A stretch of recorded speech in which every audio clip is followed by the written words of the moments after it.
শঙ্করপুর গ্রামে রামু নামের এক কিপ্টে লোক থাকতো। সে এতটাই কিপ্টে ছিল যে তাকে নিয়ে সে গ্রামে তো বটেই, আশেপাশের গ্রামের লোকজনও আলোচনা করত।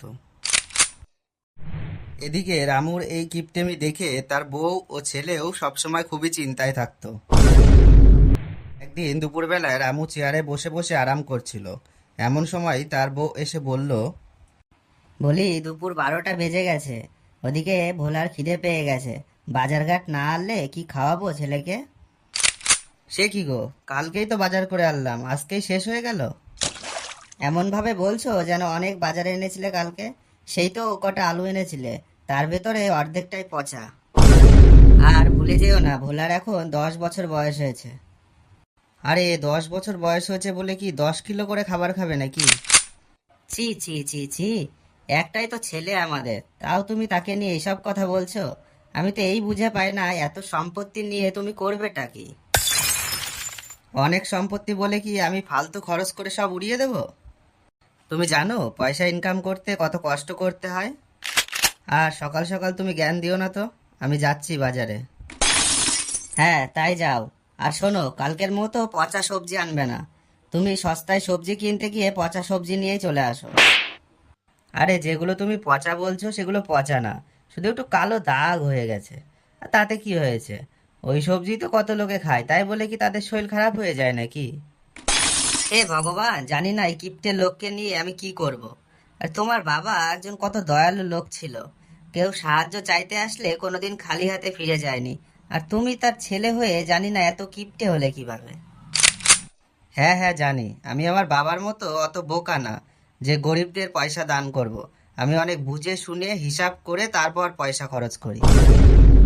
ঠিক আছে ঠিক আছে, আমি তোমার সাথে আর তর্ক করতে চাই না।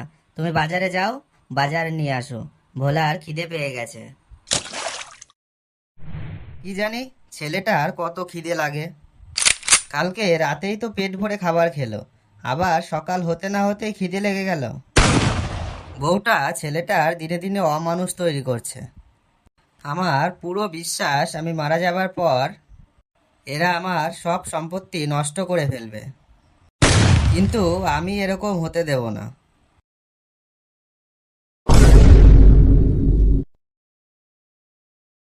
এই পটলা, আজকে আলু কয় টাকা কিলো রে? 20 টাকা কিলো দাদা। 20 টাকা কিলো? আরে কালকে বিকালে দেখলাম তুই 10 টাকা কিলো বলে চেঁচাচ্ছিলি। আরে দাদা, ওগুলো তো কালকের যে ছাট আলু পড়েছিল সেইগুলো, ওর ভিতরে তো অর্ধেকই পচা ছিল। হ্যাঁ, ওই আলুই দে আমায়। কিন্তু দাদা, ওর ভিতর তো অর্ধেকই পচা। তাতে তোর কি, তোকে দিতে বললাম, তুই দে। পচা হোক ভালো হোক আমি বুঝবো।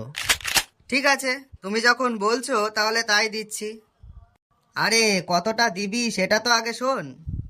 হ্যাঁ দাদা বলো, কয় কিলো দেব? কিলো? অত আলু নিয়ে গিয়ে কি আমি গ্রামের লোক খাওয়াবো নাকি? আমায় তুই 250 গ্রাম আলু দে। মাত্র 250 গ্রাম দাদা? হ্যাঁ তো, 10 টাকার ভেতরে বাকি সবজিও তো কিনতে হবে। 10 টাকার বেশি খরচ করা যাবে না। ঠিক আছে দাদা, এই নাও তোমার 250 গ্রাম আলু।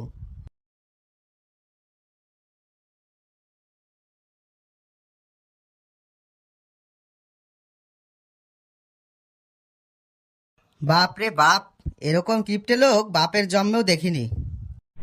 কই গো, এই নাও তোমার সবজি, এবার করো রান্না। এসব কি সবজি নিয়ে এসেছো তুমি? আমার তো আর সহ্য হচ্ছে না। দিন দিন তোমার কিপটেমি বেড়েই চলেছে। পুরো 10 টাকার সবজি নিয়ে এসেছি, তুমি তাও চিৎকার করছো। আমি পারবো না তোমার এই পচা সবজি রান্না করতে। আজকে সবাই না খেয়েই থাকো। ঠিক আছে তাই হোক, একদিনের খরচ তো বাঁচবে। এই লোকের কিছু বলা আর না বলা সমান, কোনো লজ্জাই নেই। এইভাবেই কিছুদিন কেটে যাওয়ার পর একদিন তার বউ বলল, শুনছো, ভোলার জামা প্যান্ট সব ছোট হয়ে গেছে। কিছু টাকা দাও তো, ওর জন্য জামা প্যান্ট কিনতে হবে। আরে জামা প্যান্ট কেনার কি আছে, ঘরে এত কাপড় রয়েছে, চাদর রয়েছে, ওগুলো দর্জির কাছে দিয়ে এলেই তো জামা প্যান্ট বানিয়ে দেবে। না না, দর্জির কাছেও যাবার দরকার নেই, ও আবার টাকা নিয়ে নেবে। আরে তুমিই তো পারো সেলাই, ওগুলো দিয়ে একটা জামা প্যান্ট বানিয়ে দাও না। পাগল নাকি তুমি?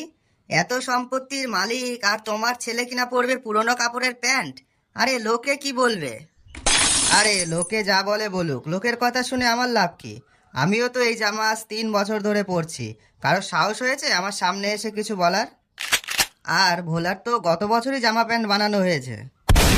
তোমার যা কিপটেমি দেখছি, আমার তো মনে হয় আমাদের শরীর খারাপ হলে তুমি ডাক্তারও ডাকবে না। আরে ডাক্তার দেখানোর কি দরকার? আগেকার দিনের লোকের শরীর খারাপ হলে কি ডাক্তার দেখাতো? একা একাই ঠিক হয়ে যেত। ও তো এখনকার দিনে যত বাহানা। হে ভগবান, এই কিপটে লোককে নিয়ে কি করব? অনেক হয়েছে, আমরা আর তোমার সাথে থাকতে পারছি না। আমরা চলে যাচ্ছি তোমার বাড়ি ছেড়ে। ঠিক আছে, তোমাদের যা ইচ্ছা।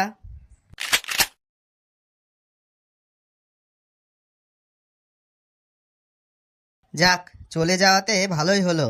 এদের পিছনে আমার রোজ 50 টাকা খরচ হতো, মানে মাসে প্রায় 1500 টাকা, আর বছরে 18,000 টাকা।